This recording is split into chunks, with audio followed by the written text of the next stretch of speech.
Good morning, everyone, and welcome back to our story time. Today, I'm going to read Giraffe Asks for Help by Nyasa Chikawar, illustrated by Janet MacDonald. Good morning! Gary Giraffe exclaimed as the sun came out outside his window. Today was Gary's 6th birthday, which is a big deal for giraffes. He would finally be tall enough to reach the best leaves from the giant acacia trees. He ran to look in the mirror and saw that his circle and square-shaped spots were getting darker. "Yes, I'm getting older," Gary yelled with glee. Gary's dad looked over at him and shook his long neck. "Gary, your babysitter is still sleeping. Can you quiet down and happy birthday, son?" "Thanks, Dad," Gary yelled again. He looked back in the mirror and stuck out his super long tongue. "I can't wait to get leaves with you." Gary's dad shook his neck again. "Let's go, Gary. The early giraffe gets the good leaves." As Gary and his dad walked along, neighborhood animals wished Gary a happy birthday. "Happy birthday!" "Happy 6th birthday, Gary!" Gary had the biggest, widest smiles on his face. "Happy birthday, dear Gary! Happy birthday, Gary!" A thick bird flew over and landed right on top of Gary's head. "Happy birthday, good friend of mine," he squeaked in Gary's ear. Thick birds hang out with giraffes a lot. They eat the bugs off of them and let them know when trouble is near. Ty was Gary's best friend in the whole world. "Ty, I'm finally going to eat the good leaves today. I can't wait," Gary said happily. Ty smiled. He'd known Gary all of his life, and one thing he knew for sure was that Gary was super duper clumsy. He was always tumbling over his skinny legs.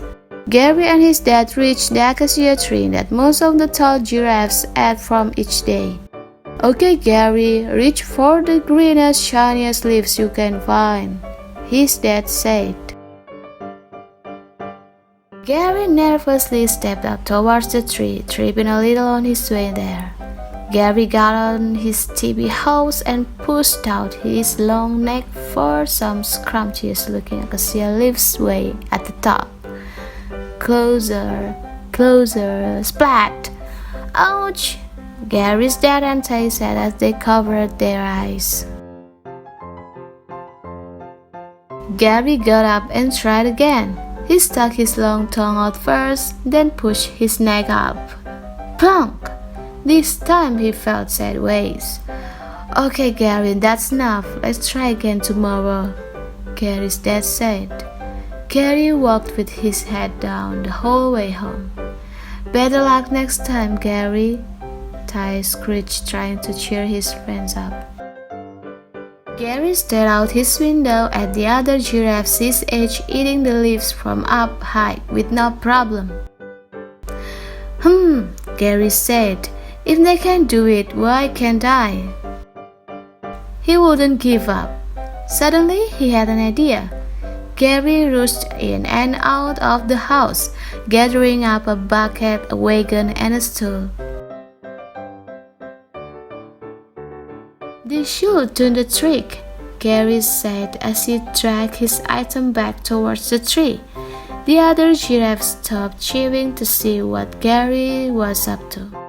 He put the wagon down, the stool on top of the wagon, and the bucket on top of the stool. Gary put his first half on top of the wobbly stool, got the second one up, and then... Crash!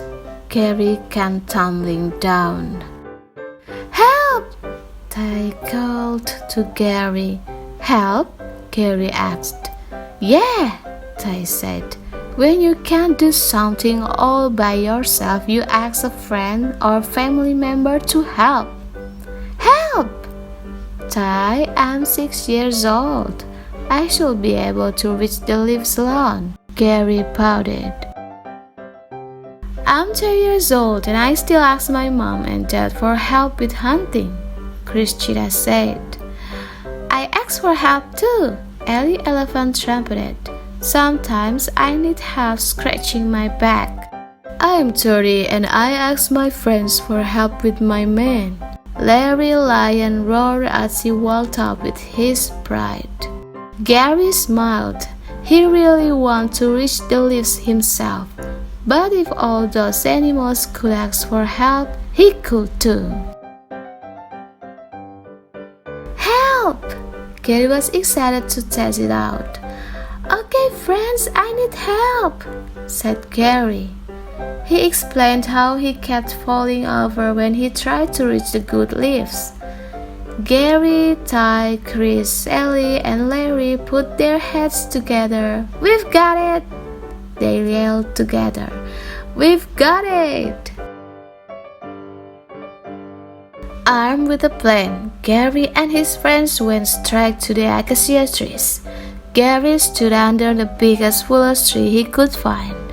Chris climbed out the tree and pushed down a branch where the group was standing. Ellie and Larry wrapped a trunk and arm around Gary's legs to keep him from falling, while Ty directed Gary to the best leaves. Gary stretched his neck as far as it would go. Closer, closer, he got it! They were the juiciest, sweetest leaves he'd ever tasted. Cheers rang out from the onlookers. Gary, Gary, Gary! Gary was full of this that night and the happiest giraffe in town. He now knew that whenever he was in a bind or stuck in a rut, all he had to do was ask for help.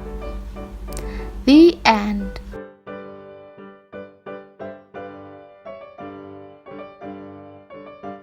Thanks for listening this story. Goodbye and see you again.